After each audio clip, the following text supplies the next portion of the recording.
शिव शंकर, आज से हम आपको अपने सर्वस्व सौंप रहे हैं। बड़े लाड प्यार से पली है मेरी बच्ची, उसका ध्यान रखना भोलेनाथ।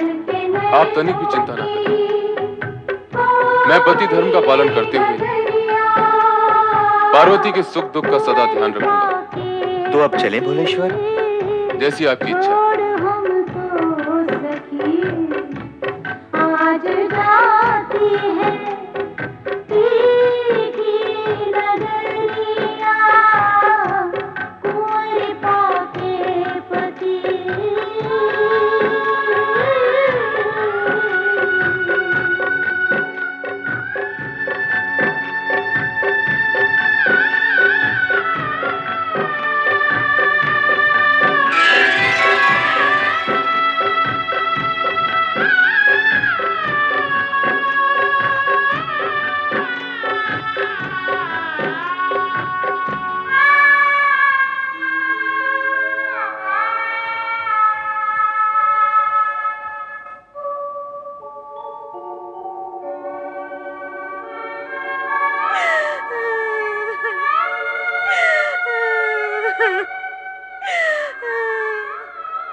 हे शिव शंकर, विवाह के इस मांगलिक एवं शुभ अवसर पर हमारी ओर से बधाई स्वीकार करें। नवदंपति को अनेकानेक बधाई हो। शिव पार्वती दोनों को बधाइयाँ। अब कैलाश हरा भरा हो जाएगा। हाँ, गृहिणी से ही घर की शोभा होती है। और शोभा तो गृह प्रवेश कर चुकी है। अत्यंत मंगलमय समय है भोलेनाथ। हाँ देवराज, चारों ओर मंगलमय वातावरण है। ऐसी शुभ घड़ी इससे पूर्व इस जगत में कभी नहीं आई। समय परिवर्तनशील है देवराज। हम सभी की मंगल कामना है। क्या आपका दाम्पत्य जीवन सुख एवं समृद्धि से परिपूर्ण हो। आप सभी को अनेक अनेक धन्यवाद। विवाह में आकर बारात की शोभा बढ़ाई, पूर्ण सहयोग दिया। मैं आप सभी का आभारी हूं।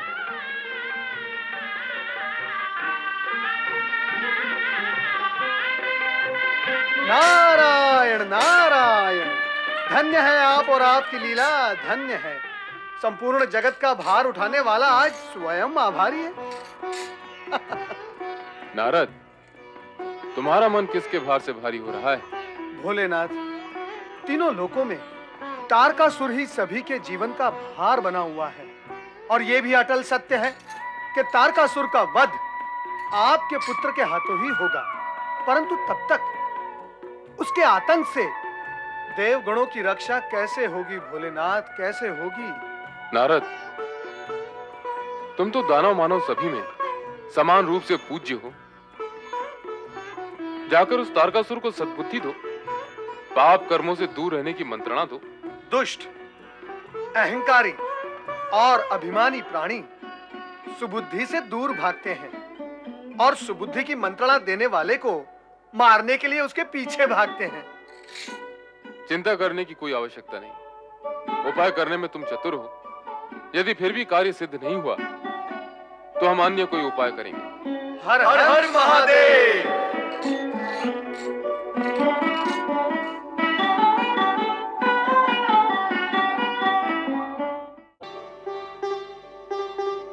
स्वामी, आज आपके मुखमंडल पर विषाद क्यों छाया हुआ है? क्या कारण है? कारण तो स्वाभाविक है, मैं उसका उपाय सोच रहा हूं। कारण स्वाभाविक है और उपाय नहीं मिलता, ऐसी क्या बात है? मैं प्रतिदिन हर पल भोलेनाथ के दर्शन करता था, परंतु कई दिनों से भोलेनाथ भवन से बाहर ही नहीं निकले। मैं दर्शन भी नहीं कर सका, इसलिए मेरा मन व्याकुल है। भोलेनाथ के भोले नंदी महाराज विवाह के पश्चात भगवान शिव और माँ पार्वती समाधि स्थल पे तब दर्शन देंगे जब प्रणय का महामिलन पूर्ण होगा।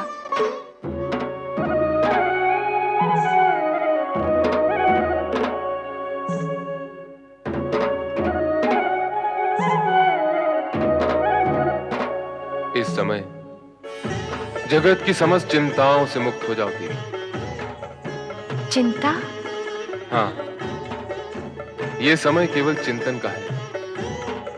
हमारा यह प्रथम मिलन एक महापर्व, तुमने घोर तपस्या करने के पश्चात हमें प्राप्त किया है। इस सत्य से मैं परिचित हूँ। तो तुम्हारी इस कठोर तपस्या का उत्तर हम अपने प्रगाढ़ प्रेम से प्रदान करेंगे। वह तो आप सदा से करते आए हैं। मैं प्रकृति हूँ और आप पुरुष। तुम शक्ति और मैं शिव। हमारे इस प्रणय मिलन के महापर्व में कोई बात नहीं है देवी।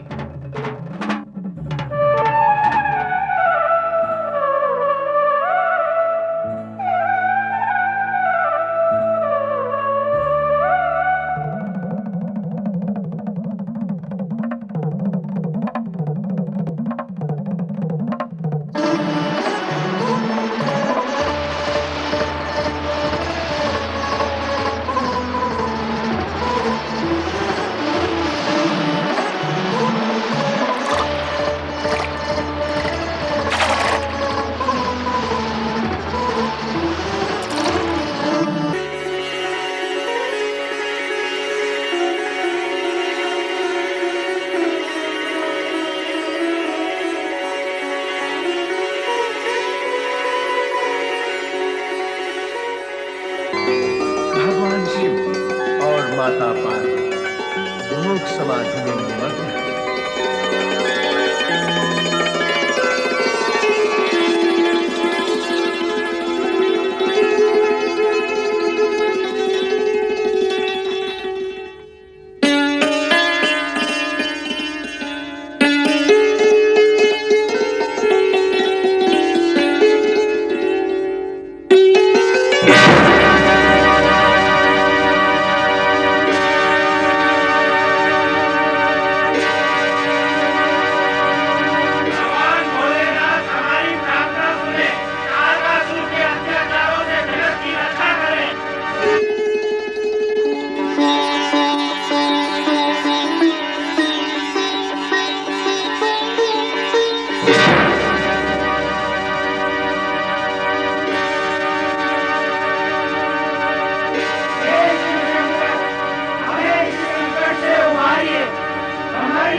शिव जी के आते ही तुरंत उनके शिव तेज को अपने अंग में ग्रहण कर लें, अन्यथा सब कुछ भस्मीभूत हो जाएगा। जो आज्ञा ब्रह्मदेव।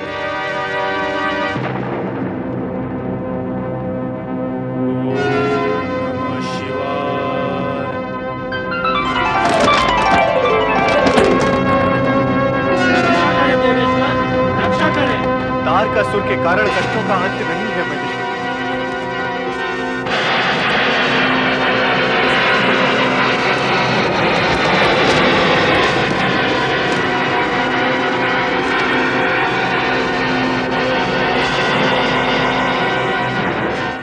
सत्यहीन, धर्महीन और बुद्धिहीन देवगण, तुमने असमय यहाँ आकर शिव और शिवा के महामिलन में बाधा डाली है। दो प्राणों के महामिलन को अपूर्ण किया है। पूर्णता में बाधक देवताओं, मैं तुम्हें श्राप देती हूँ कि तुम भी सदा अपूर्ण रहोगे। तुम सदा सदा के लिए निसंतान रहोगे। तुम्हारी पत्नियां कभी भी माता होने का सौभाग्य प्राप्त नहीं कर सकेंगी।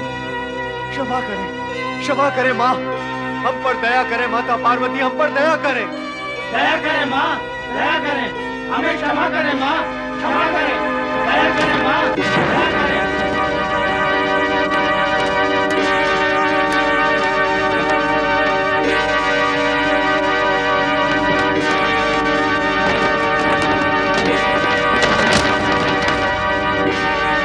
मैं आग से जल रहा हूँ ब्रह्मदेव। ये आग की पीड़ा मुझसे सहन नहीं होती है श्री हरि विष्णु जी। मेरा तन जल रहा है, मुझे बचाइए देव ऋषि। गंगा जी की शरण ले लो अग्निदेव, यही बुद्धिमानी है।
जल प्रवाह में बहता हुआ शिव का तेज पुंज तुम सबने धारण कर लिया है।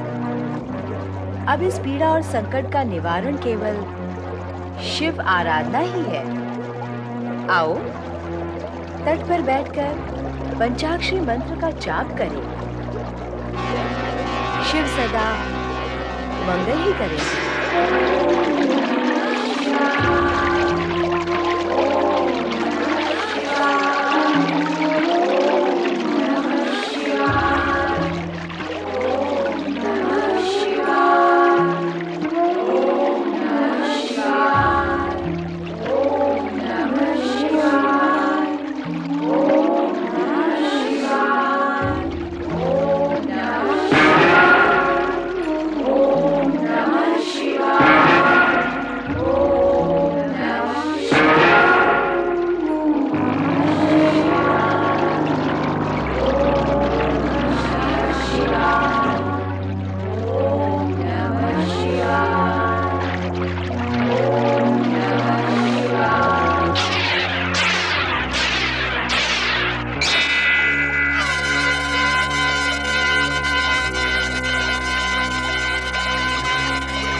प्रकाश पुंज गंगा जल के प्रवाह से तट पर आ लगता है, जहां उसके प्रभाव से संपूर्ण वातावरण दिव्य हो उठता है।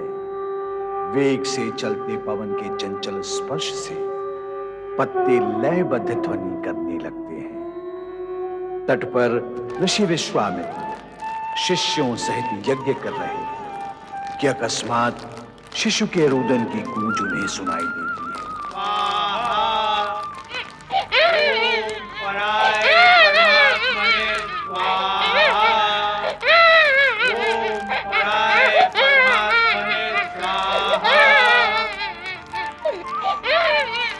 क्या हुआ गुरुदेव?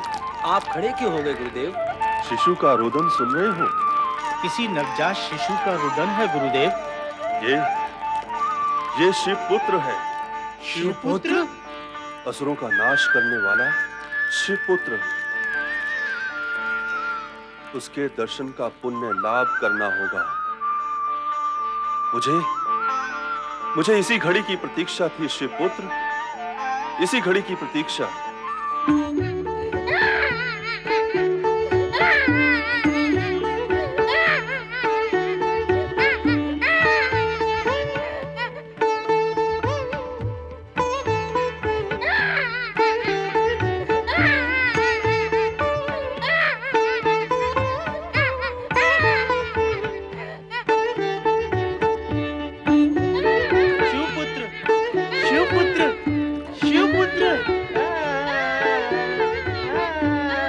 नमो नमः शिव पुत्र, नमो नमः।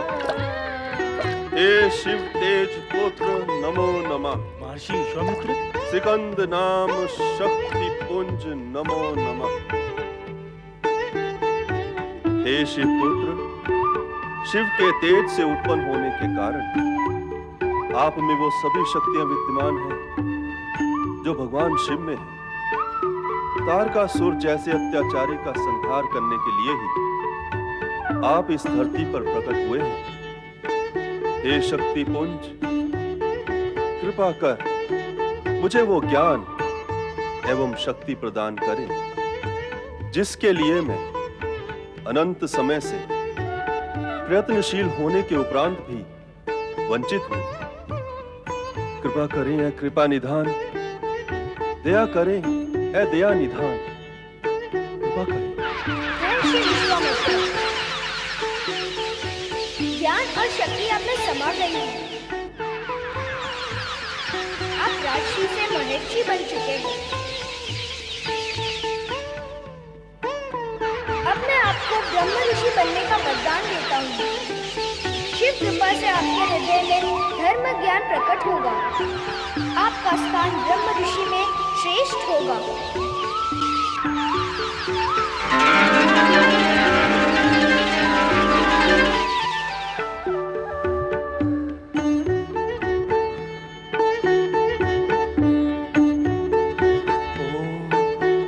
नमो शिवाय। हे विश्वामित्र, तुम्हें पूर्ण ब्रह्म ज्ञान हो गया है। अब तुम ब्रह्म ज्ञानी हो गए हो।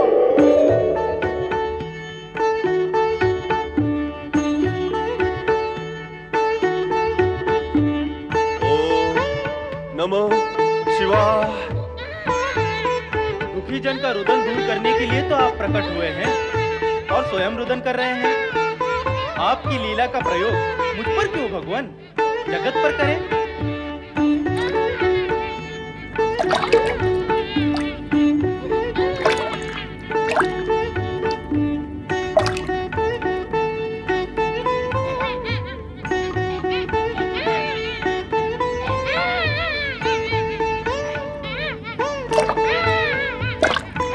नारायण नारायण नारायण, नारायण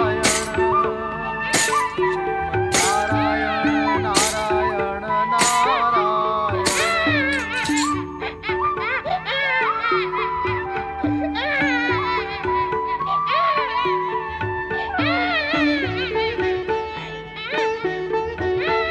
आया प्रभु आया। नारद,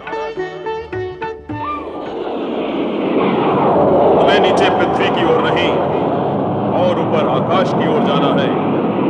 इस समय शिव पुत्र को तुम्हारी नहीं, नक्षत्र लोक में स्थित उन 6 माताओं की आवश्यकता है जो शिशु का पालन कर सके। 6 माताएं? हाँ, 6 कृतिकाएं जिनके द्वारा इस शिशु का जन्म हुआ है। प्रभाकृति, आभाकृति, तेजाकृति, भव्याकृति, शोभाकृति और सुकृति।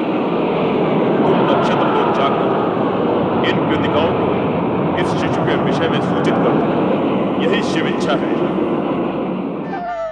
शिव इच्छा अर्थात सदिच्छा, और नारद का तो कर्म ही है सदिच्छाओं की सूचनाएं देना। नारायण नारायण।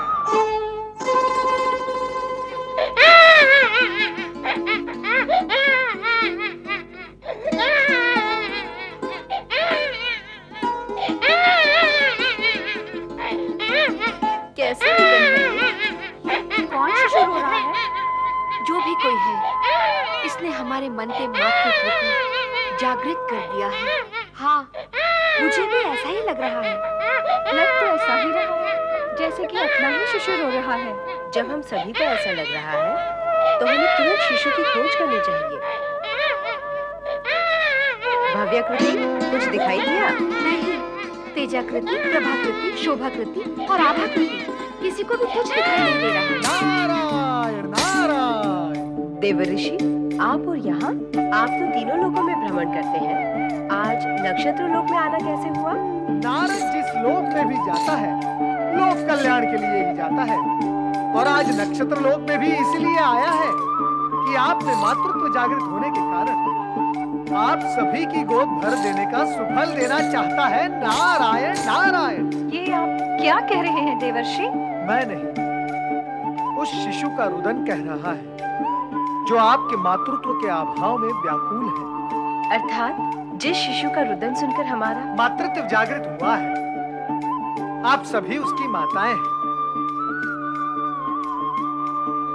मातृ प्रेम अकारण तो उत्पन्न नहीं होता। आप सभी ने पिछले जन्म में दिव्य पुत्र की माताएं बनने का वरदान प्राप्त किया था। वो वरदान अब फलित हुआ है और यही शिशु आपकी मातृ भावनाओं की पूर्ति करेगा।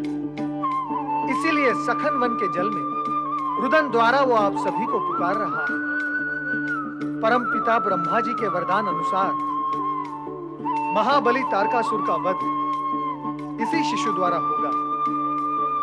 दुष्ट तारकासुर की कुदृष्टि इस पर ना पड़े, इसीलिए कुमार अवस्था प्राप्त होने तक इसका लालन पालन यहाँ नक्षत्र लोक में आप सभी के द्वारा होगा। अर्थात हम सब उसकी माता हैं और वो हमारा पुत्र है। सत्य कहा आपने। ये पुत्र ऐसे सुख प्रदान करेगा अपनी माताओं को कि जन्म जन्मांतर तक उस सुख का स्मरण करके तुम सुखी होती ही रहो। देवर्षि, इतने समय से आप चर्चा ही कर रहे हैं। आपकी ये लंबी चौड़ी चर्चा माताओं और पुत्र के बीच अवरोध बनी हुई है। तो अब विलंब क्यों? आओ चले, शीघ्र चले।